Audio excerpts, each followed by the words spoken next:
Soya beans. Soya beans யாரெல்லாம் சாப்பிடுவாங்கன்னு கேட்குறீங்களா? Non veg சாப்பிட முடியாத காலகட்டத்தில் சோயா பீனை வச்சு அட்ஜஸ்ட் பண்ணுற குரூப்புங்க நாங்கள் அப்படிங்கிறவங்கெல்லாம் சாப்பிடுவாங்க. கொலஸ்ட்ராலை குறைக்கக்கூடிய பண்புகள் கொண்ட சோயா பார்த்தீங்கன்னா ஜப்பானியர்களுடைய மிக முக்கிய உணவாக இருந்து வருது.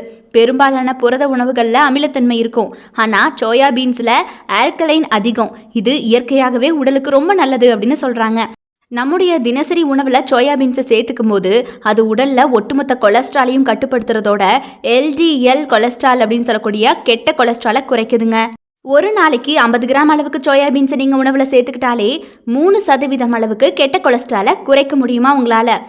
இதே மாதிரி சோயா பீன்ஸில் இருக்கக்கூடிய கொலஸ்ட்ராலை கட்டுப்படுத்தும் பண்புகளும் அதிகப்படியான நார்ச்சத்துக்களும் சேர்ந்து உடலில் இருக்கக்கூடிய கொலஸ்ட்ராலை உறிஞ்சிக்குமா? ஸோ இதனால் பார்த்தீங்கன்னா முக்கியமாக இதயத்திற்கு போகக்கூடிய ரத்த குழாய்களில் கொழுப்பு படிவது தடுக்கப்பட்டு மாரடைப்பு அபாயத்தை குறைக்க செய்யுதுங்க இந்த சோயா பீன்ஸ். சோயா பீன்ஸில் இருக்கக்கூடிய பல வகையான கரையும் மற்றும் கரையா நார்ச்சத்துக்கள் உடலில் உண்டாகக்கூடிய பலவிதமான ஜீரணம் தொடர்பான பிரச்சனைகளை சரி செய்ய உதவுமா? நார்ச்சத்துக்கள் ஜீரண ஆற்றலை மேம்படுத்தி உடலில் இருக்கக்கூடிய கழிவுகளை வெளியேற்ற உதவுது.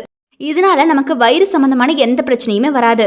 பெண்கள் தாராளமாக இந்த சோயாபீனை நிறைய எடுத்துக்கலாம். பிகாஸ் அவங்க உடலில் ஏற்படக்கூடிய ஹார்மோன் மாற்றங்களை முறைப்படுத்தி அவங்களுக்கு ஏற்படக்கூடிய மனநிலை மாற்றங்கள், அது போக ஹார்ட் பிளாஷஸ் ஆகியவற்றையும் இது சரி செய்ய உதவுது.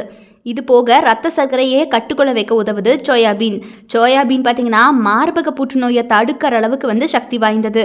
இந்த மாதிரி சோயாபீனில் பார்த்தீங்கன்னா ஏகப்பட்ட நற்குணங்கள் இருக்குது.